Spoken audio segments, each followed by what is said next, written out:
The rituals and ways of honoring Ganesha.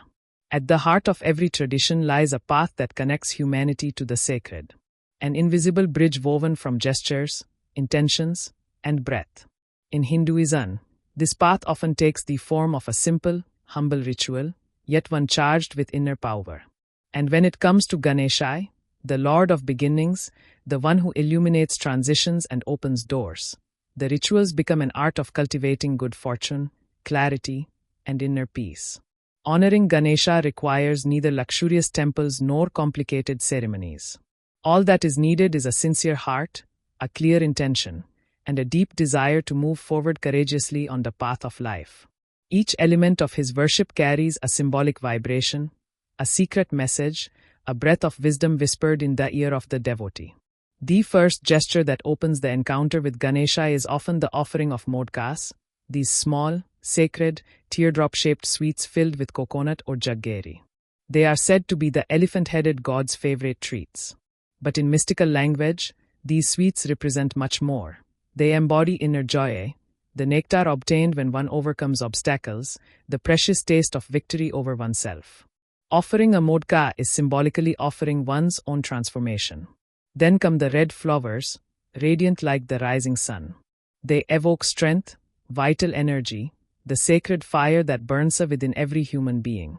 Red is the color of the root chakra, the foundation, the grounding, the stability, the very domain over which Ganesha reigns supreme. Placing a red flower at his feet is entrusting our fears, our uncertainties, our inner tremors to him so that he may transform them into courage. Then there is the incense, that thread of smoke that rises towards the invisible. Lighting an incense stick for Ganesha is an invitation to the fragrance of consciousness, a way to purify the space, dispelling doubts like the morning mist. The smoke evokes the spirit as it frees itself, as it rises above illusions to rediscover the truth. Each wisp of smoke is a silent prayer, a thought transforming into light. But among all the rituals, one gesture remains the most powerful and universal: the prayer of gratitude. Not a supplication, not a request, but a simple thank you. We thank Ganesha for the protection already offered, for the obstacles already overcome, even those we never perceived. In spirituality, giving thanks before receiving is already opening the door to blessings.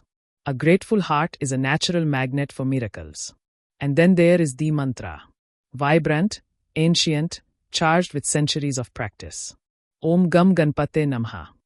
This mantra is like a key, a sonic key, a key of vibration. Each syllable acts like a hammer of light that breaks the invisible chains of fears, mental blocks, and psychic obstacles. Om, the primordial sound. Gam, the specific energy of Ganesha. A Ganapate, O Lord of beings, Master of categories. Namaha, I bow, I surrender. Reciting this mantra is aligning one's breath with the will of the cosmos.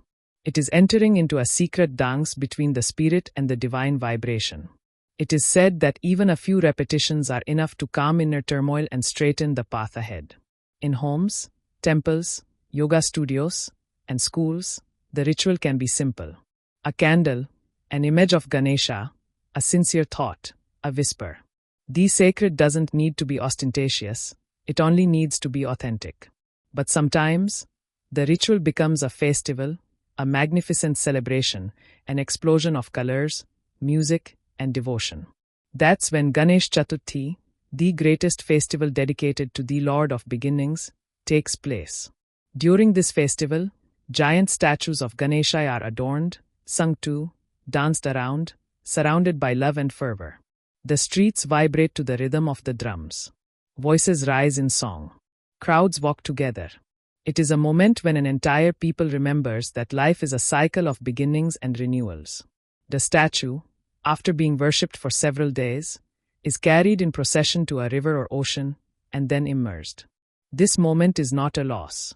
It symbolizes impermanence, the dissolution of obstacles, and trust in life. Everything that is born must return to the source. And everything that returns to the source is reborn purified. This ritual is a living poem, a lesson in letting go. Ganesha does not remain static. He dissolves in the water to remind us that he is everywhere, in the flow of life, in the movement of destiny, in every new beginning. Thus, honoring Ganesha is not just performing a ritual. It is entering into a profound relationship with oneself. It is inviting into oneself the strength of determination, gentleness, forgiveness, clarity of mind, trust in the path, and the wisdom of detachment. Each offering is a symbol. Each mantra is a vibration. Each gesture is a step towards a freer version of oneself. To honor Ganesha is to accept becoming a traveler of light. It is to choose to face obstacles not as enemies, but as messengers. It is to remember that life is never completely closed. There is always a door, a gap, a secret passage, and Ganesha is its guardian.